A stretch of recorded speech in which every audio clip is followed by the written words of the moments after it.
10, 15 minutos estamos en condiciones de continuar nuestra, nuestra charla. Aquel pretendido entendimiento entre el Partido Colorado y el Partido Liberal que se hizo a instancias de Otoniel Peña quedó totalmente dejado de lado por el Partido Liberal a consecuencia de un altercado que se realiza en una de las elecciones que se producen en todo el país y en una de las parroquias, en especial de la capital, que es la parroquia de la Catedral, donde hubo ocultamiento de padrones, y Víctor Soler, que era el candidato a vicepresidente con Juan Gualberto González como presidente, que el directorio del partido, como dije recién, pero no salió el audio, no acompañaban, casi la mitad del directorio no acompañaban. Había una mayoría, hay que ser sinceros, por el acuerdo, el entendimiento con el Partido Colorado, liderado por Antonio Taboada. Pero el otro sector, que era un sector bastante importante por ser el sector contestatario de la interna liberal, estaba Cecilio Báez, José de la Cruz Ayala Alón, Felipe Torrent, Ildefonso Venegas y otros importantes dirigentes liberales no acompañaban esto. Reciben la renuncia de Víctor M. Soler, decide el directorio por mayoría nombrar a Cirilo Solalinde, le comunican al Partido Colorado, pero el Partido Colorado contestó con el silencio, no le dio importancia a esa nota del Centro Democrático y de manera unilateral, sin consultar, entre comillas, con sus supuestos amigos, que eran los del Centro Democrático, le tendría que haber dicho, mira, nosotros queremos nombrar a fulano, qué sé yo. Le nombran a Marcos Morínigo como candidato a vicepresidente. Y esto hace que evidentemente se rompiera el pacto, el acuerdo, el entendimiento. Le llamaban conciliación al acuerdo. Esto hace que el 14 de septiembre de 1889 se realizara o se realiza una asamblea del Centro Democrático, porque comenzaban a haber fuertes presiones dentro del partido en que el partido tenía que tener una actitud insurgente con lo que pasaba. Y de que tenían razón había sido Ayala, decían, cuando el 10 de julio de 1887 se fundó el partido y él presentó un acta en minoría donde decía, cuando tantas irregularidades suceden y no se encuentran los caminos para solucionar y se pide solucionar de manera pacífica y se sigue participando en diálogos, en elecciones, etcétera, etcétera, etcétera, acá no hay otra salida que la insurgencia. Yurupo y Manteoñeana, que es revólver. Y entonces el partido se convoca al 14 de septiembre de 1889 a una asamblea interna, una convención, diríamos, donde se le elige nuevamente a Taboada de presidente, muchos años reelecto. En 86 fue electo, 87, 88, 89. 4 veces le decía antes de ayer, el miércoles, tipo Roosevelt, Franklin Delano Roosevelt, que fue el presidente de los Estados Unidos, 4 veces electo como presidente. Y allí aparece el nombre del mayor Eduardo Vera como vicepresidente primero del partido. En esa reunión del 14 de septiembre. El 25 de noviembre asume la elección. El partido decretó la abstención electoral en esas elecciones que se realizaron para elegir a Juan Gualberto González y a Morinio, y aparte de la abstención electoral sucede un gran fraude. Hubo una cantidad X de ciudadanos habilitados para votar y la cifra de votos, o sea, las personas que figuraron aparentemente, entre comillas, como votantes, superaban ampliamente lo normal. Pongámosle que estaba habilitado para votar, por decir así, 10.000 ciudadanos y Juan Gualberto González tuvo 15.000 votos. Ahí el Partido Liberal recibe la convocatoria de a fines del año 1890, a fines del año 1890, en diciembre, recibe la convocatoria de parte del Ejecutivo de participar o no, o sea, de participar en las futuras elecciones que se van a realizar el 8 de febrero de 1891, o sea, en el 8 año, estamos en 1890. Y allí Eduardo Vera toma la decisión, porque Taboada estaba con permiso en la presidencia, para realizar las elecciones en la tercera, en la cuarta, en la quinta, en la sexta, en la séptima, en la octava, en la novena, en el 13º, 15º y 19º circunscripción electoral. Pero atiendan bien, en ese documento de contestación del partido, firmado por Eduardo Vera como vicepresidente en ejercicio de la presidencia, él le decía al gobierno del Partido Colorado: esta va a ser nuestra última o el último intento pacífico de tratar de corregir la situación que merece ser corregido para nuestro país. De no ser así, si se presentaran nuevamente fraude, etcétera, evidentemente vamos a tener que recurrir a las armas, de levantarse en armas. Y en el año 1891, en la elección del 8 de febrero, antes de la elección del 8 de febrero, suceden muchos problemas en el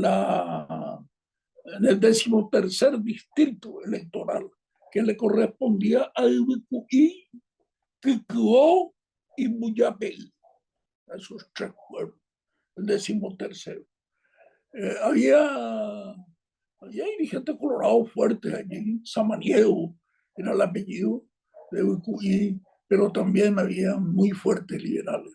Hay que recordar que el partido Muyapel una sola vez perdió las elecciones desde el año 91. Hay muchos liberales en esa zona y también en Quito. La situación se produce allí más o menos unos 15 días antes del 8 de febrero. El 27 de enero, el 27 de enero de 1891, se produce un fuerte altercado en una localidad llamada Islapaú, que es del pueblo de Ibicuí. Eso sería una compañía de Ibicuí, Islapaú. Y se produce un altercado. Ya venían lo antes. Tal es así que José de la Cruz Ayala era un liberal que estaba convencido de que a los colorados hay que jugarle en el mismo terreno de ellos. Quieren imponer algo por la fuerza. Nosotros tenemos que salir también demostrando nuestra fuerza. Tenemos que tener el valor para hacer eso.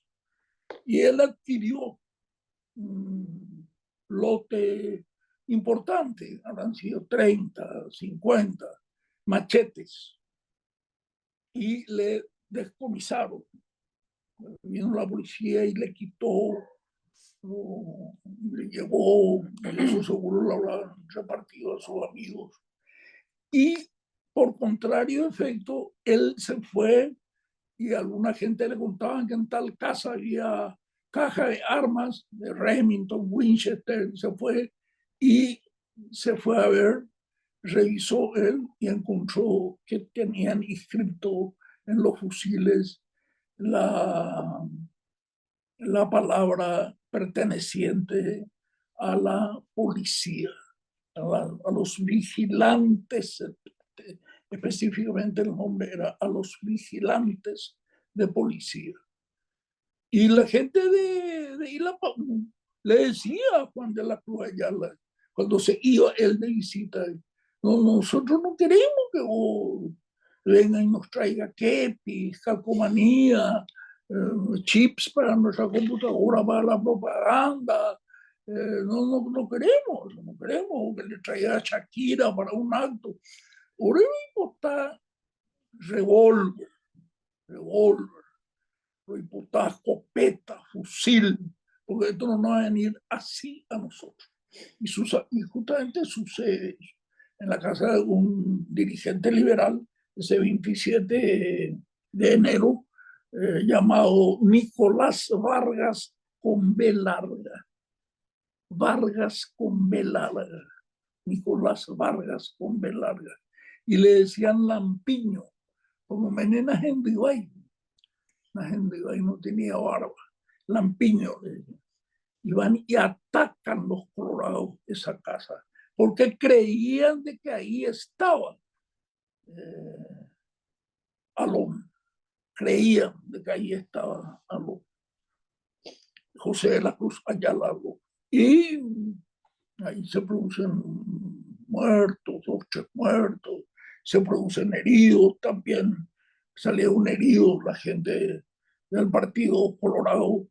Y entre las personas que habían asaltado la casa de Nicolás Vargas y que planearon asaltar eso en un bar de un dueño, un propietario, un uruguayo, no recuerdo el apellido en este momento, pero con F era, no recuerdo. Ahí planearon un asalto. Estaba un señor llamado, entre varios, 5, 6, Mariano Sisa. ¿Quién era Mariano Sisa? El padre de Eligio Ayala. Mariano Sisa, el padre de Eligio Ayala, no reconocido por su papá, y por eso él usaba el apellido de la mamá, que era pariente de José de la Cruz Ayala López. Mariano Sisa. Ahí se produce sobre este atentado que hubo el 27 de enero un documento que es digno que el pueblo liberal tenga.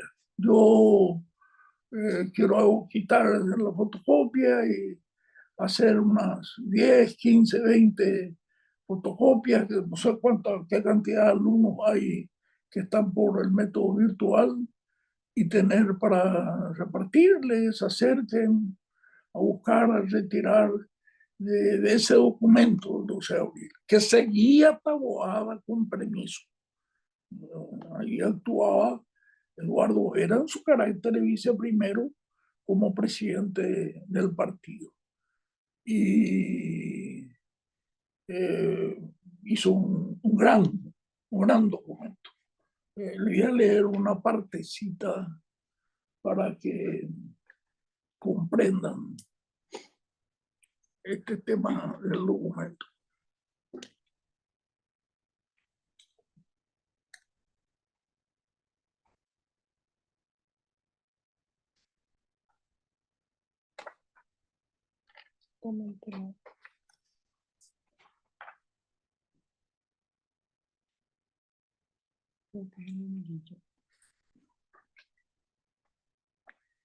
Se llamaba Manifiesto al Partido Liberal el 12 de octubre, perdón, 12 de abril de 1891.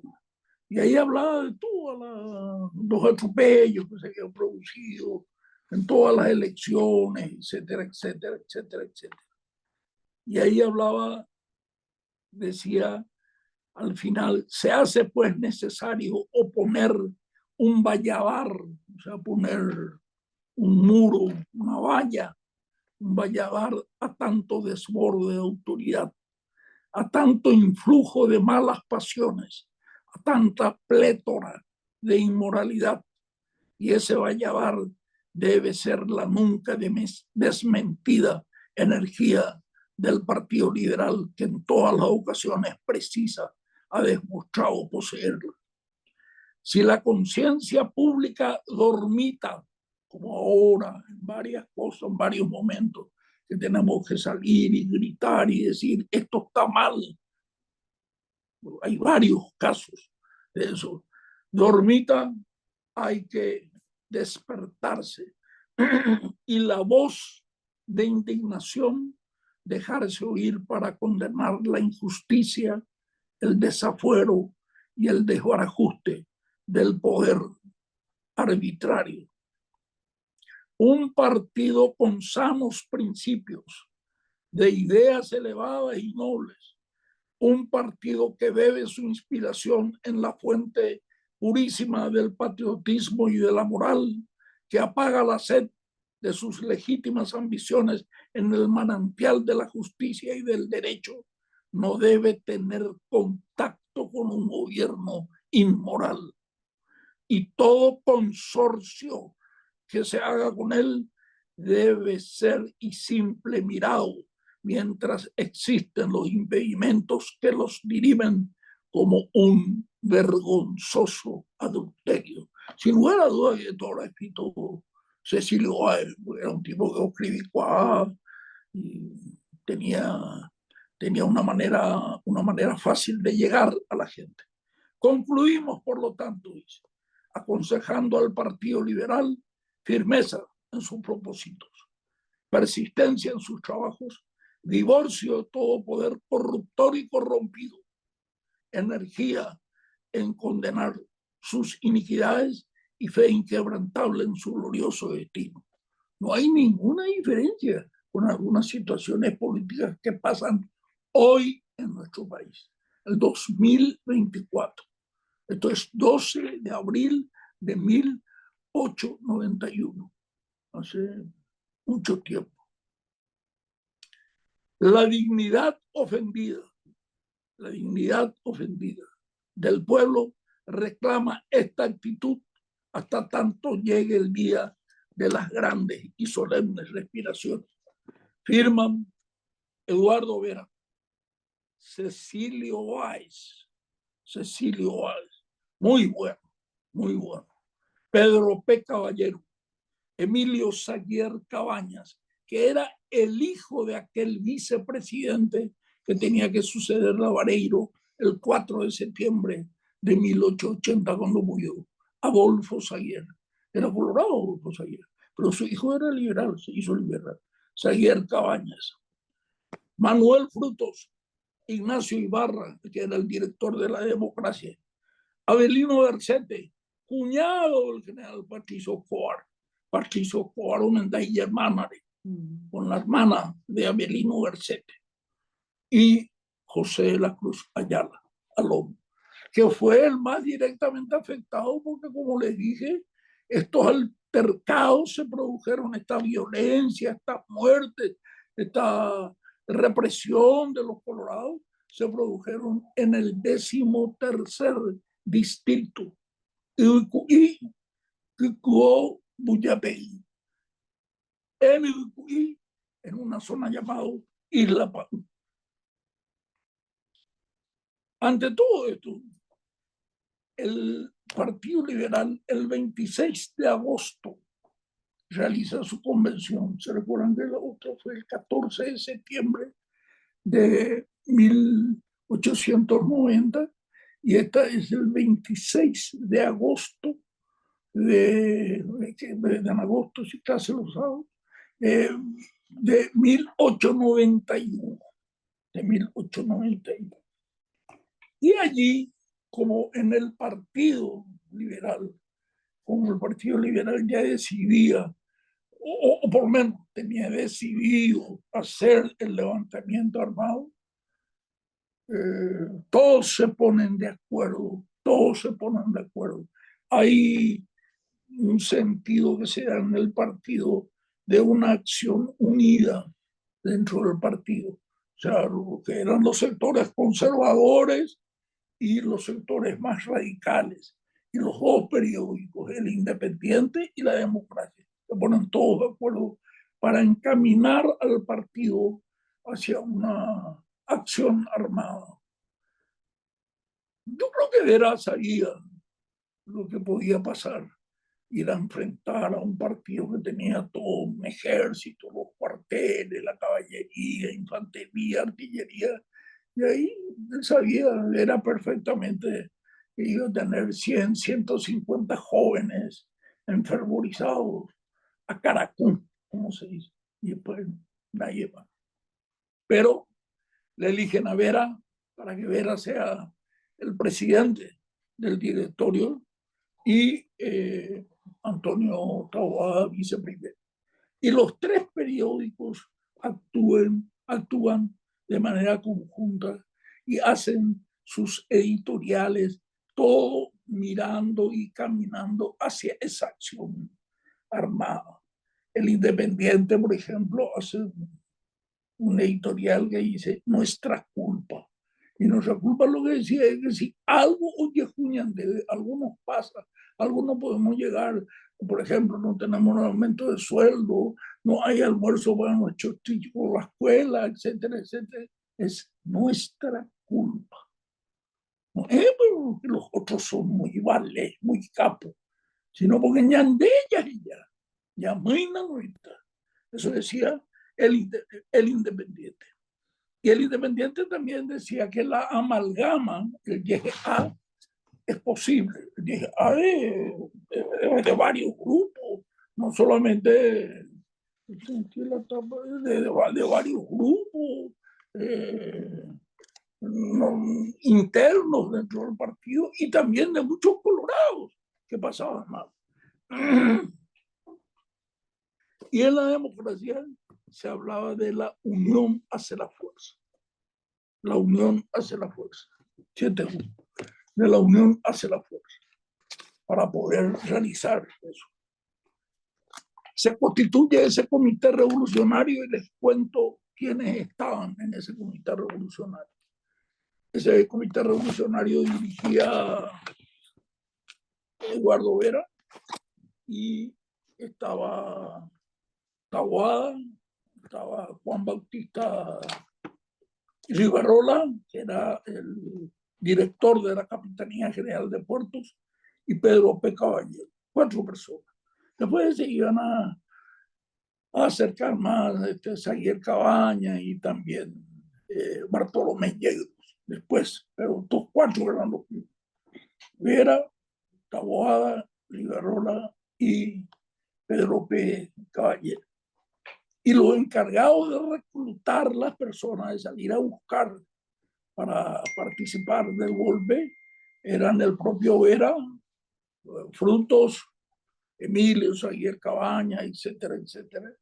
Y la formación de los cuadros era el teniente Bartolomé Yegros. ¿Saben quién era el teniente Bartolomé Yegros?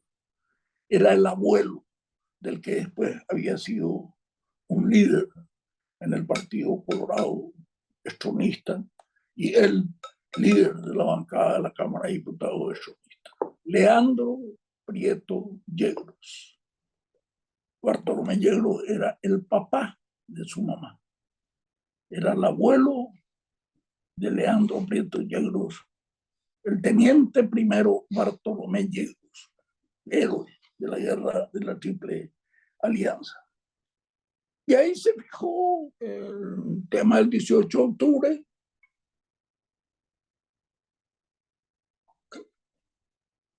se pasaron varias fechas y después finalmente recayó en el día 18 de octubre y un día domingo, para utilizar de pretexto que los que iban en los tramway, eran los tranvías, pero lo hablaban con ese tono inglés, pues era escrito T-A-R-A-M-W-A-Y, tramway, tramway, ahí ven tranvías en español. Y iban a irse hasta la catedral ellos a participar de un bautismo, o sea, la tardecita, las 7 de la tarde, para asaltar el cuartel de caballería y el cuartel de infantería que estaba en el bajo. El cuartel de caballería tenía que asaltar Vera, el mayor Eduardo Vera, y el cuartel de infantería que estaba abajo, ahí en la playada, creo que se llama San Miguel, se llama esa zona, eso tenía que ser Pedro P. Caballero. El asunto es que cuando iban, o sea, primero comienza Riverola y toma la Capitanía General de Puerto. Ahí hizo rápido el tema. Hizo rápido el tema pues, entre nosotros. El director de la Capitanía General de Puerto era él, Juan Bautista Riverola. Entonces nadie, por supuesto, le quería decir no a su jefe, por más que sea el colorado más fanático, sí, ya entendí, se lo hizo. Y toman el resguardo, la guardia, y toman la aduana, el puerto, y de ahí sale el tranvía, pero tenían que irse de allí más o menos 150 a 200 personas. Y no fueron más de 40, 50 personas lo que fueron. Los tranvías llevaban, qué sé yo, 25, 30, fueron saliendo como 3, 4 tranvías. La línea 7, Tramway Universal, se llamaba la empresa. 7, no tiene nada que ver con el movimiento de Blas Llanos, la lista 7. Y se fueron por la calle el Paraguayo Independiente, pasando ahí delante del Palacio de López. El Palacio de López no estaba ocupado todavía. El año que viene, 1892, el 12 de octubre, al festejarse 400 años del descubrimiento de América, iba a inaugurar Juan Gualberto González, el que era el presidente. Pero no iba a ir tampoco a hacer oficina de ejercer. Iba a ejercer su reemplazante, Juan Bautista Eusquiza, que era su ministro de defensa esa noche del 18 de octubre. Llegan y habían quedado Vera con Pedro P. Caballero que iban a tirar unas bombas, claro, petardos artificiales, unas señales para avisarle que ellos estaban asaltando el cuartel de la caballería que quedaba ahí donde estaba la escuela, la ex escuela militar, donde está la actual Cámara de Diputados, ahí. Y el otro abajo, ahí en el bañado, me parece que se llamaba, vuelvo a decir, San Miguel. Y Vera se despide de su señora, se va y le dice, Cheujei, le dice, Cheujei, lento, de octubre en Paraguay, Hakuma, la Hakuma, a pedía Hakula, Hakuvente, y le dijo, ella te iba a preparar aloja, esa mezcla de miel con agua, una aloja, por supuesto, cuando eso no andaban los termolares, termos y hielos, y enfriaban, generalmente, o sea, ponía la miel y el agua probablemente quitaban de un cántaro que mantiene. Eso está comprobado por la cerámica. Mantiene fresca el agua. No, por supuesto, como mantiene una heladera, pero mantiene fresca. Pero él usó como pretexto. Entonces, Yupila en Virecó, en el segundo piso de arriba, vivía. Había Yupicueo, el se fue con sus amigos que le estaban esperando ahí cerca de la esquina de la Plaza Uruguaya a ir caminando hacia la Capitanía General de Puerto Paraná con el tramway. Y le dice a su amigo lo siguiente: esta es una acción muy importante la que vamos a tener. APM Shannon, ese mío güey lento, que yo no actúo de la manera como tengo que actuar como jefe conductor de esto. Yo quiero que ustedes mismos ajusten sus cuentas conmigo. O sea, en una palabra, cena y apoyo la yapona, se importa peneo y se yuca. Eduardo era un hombre muy valiente, muy valiente. Repetí varias veces eso en varias clases, de que López decía por él: este es un oficial que no necesita usar en la guerrera, en su chaqueta militar, sus condecoraciones. Entonces lo que tiene que hacer es desprenderse de la chaqueta y mostrar el pecho y la espalda descubierto. Aunque me chata, bala la pucuere, sable la pucuere, lanzazo la pucuere, las veces que fue herido. Un hombre muy valiente, muy valiente. Ahí tenían que hablar, tenía que haber una señal, pero parece ser que ese día se inauguraba la bolsa del señor Guacaro. Creo que hoy le llaman el bolsi, pero no es la bolsa del señor Guacaro. Y también una fiesta de San Francisco que se tenía que hacer el 4 o 6 de octubre, que se suspendió por lluvia y pasó ahí ese domingo 18 de octubre a los Estados Unidos. Echa carita de abajo, otro lado, brin, brin, brin, un bocapú, 3x1, bomba. Y Vera asaltó ya el cuartel de las cortas y le decían los amigos a Pedro P. Caballero: en Cuba, Vera ya un bocapú. No, 7 menos 5 la pone, pero caballero, mañana y 6 por él. Ni ya por aquí todavía. Y entonces él se retrasó también, ese fue un problema. Se retrasó. Y pelearon allí dentro del cuartel y murieron muchos personas del cuartel de rango alto, coroneles, teniente coronel, Santos Niños y otros fallecieron. Y Juan Bautista Urquiza, que era ministro de Defensa, era coronel, era jefe de la guarnición de Misiones y fue trasladado a Asunción y fue nombrado ministro de Guerra y Marina, no de Defensa, se llama Guerra y Marina. Y hay algunos que dicen que él vivía en Chile y Humaitá. Chile y Humaitá, y del cuartel de la Cámara de Diputados, queda unas 7, 8 cuadras, más o menos. Claro que cuando eso no había muchos ruidos en Asunción, los rockeros no pasaban con sus altoparlantes que te dejan sordo. Entonces, cualquier cosa que hacías, te niñe cuando aunque vivas poco lejos. Pero hay otros que decían, que dicen en otros libros, que él tenía una casa ahí también en la calle Florida, hoy Benjamín Constant, donde están los talleres, impresión y oficinas de última hora. Benjamín Constant. Y 14 de mayo, ahí donde estaba la cooperativa militar, por ahí cerca estaban también. Hay otros que dicen que estaban Juan B. Urquiza. Ahí sí que Juan B. Urquiza habrá escuchado los ruidos como si hubiera estado en su baño, en su dormitorio, retumbando, estaba a 50, 100 metros.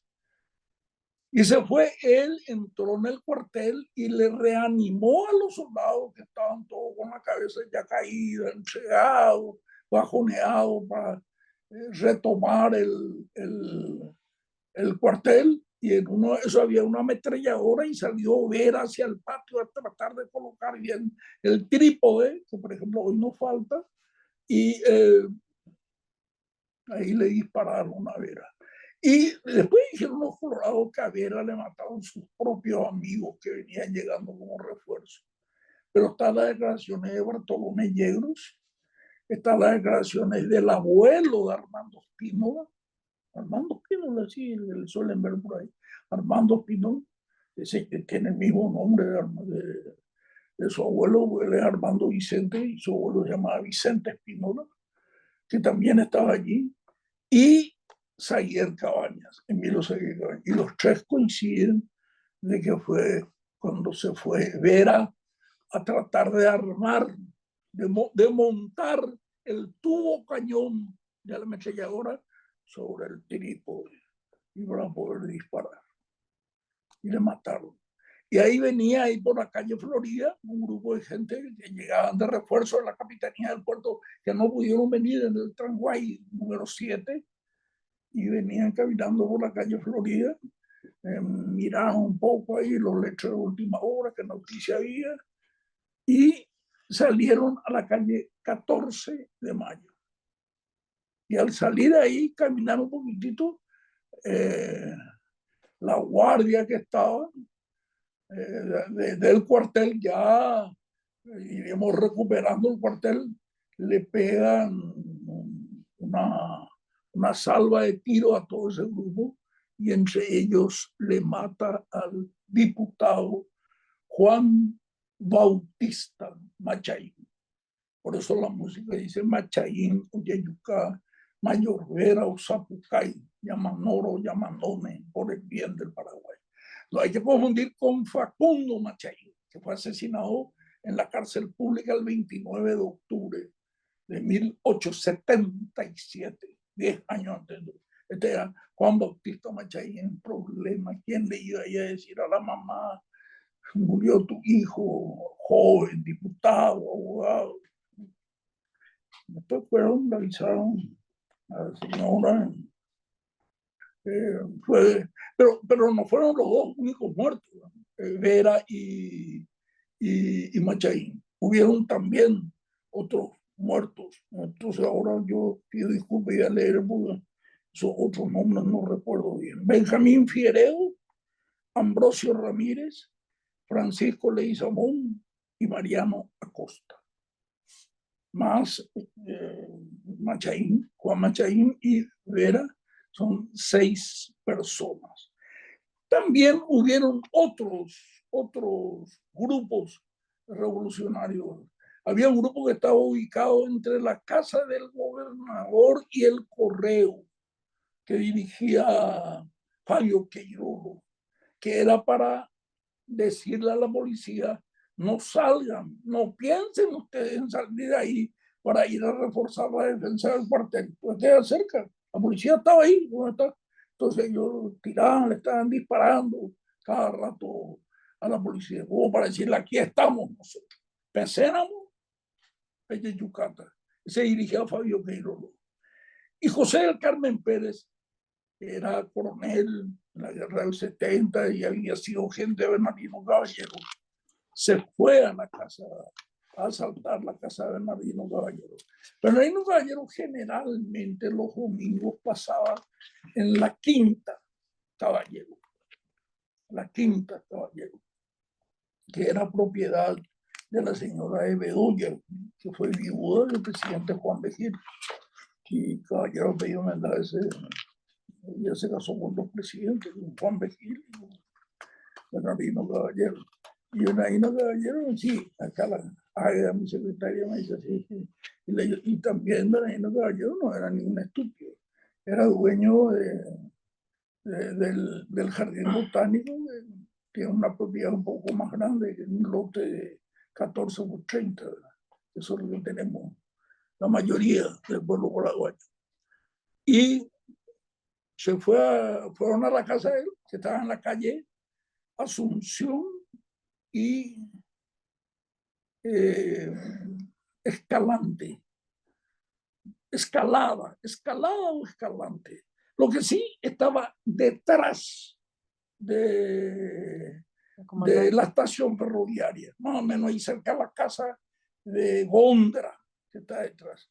donde vivía la familia Bogagón de Rafón, su hermano Basilio, que falleció, son tíos de la esposa de Laguino, era una de las hijas de Gómez. Más o menos ahí, más o menos en esa zona, estaba Bernardino Caballero y sintió que vinieron la gente. Seguía hombres preparados, acostumbrados a la lucha, al enfrentamiento. Tenían sus Winchester, Remington preparados. Le sacudieron balas a este pobre del Carmen Caballero. Salieron volando inmediatamente ahí.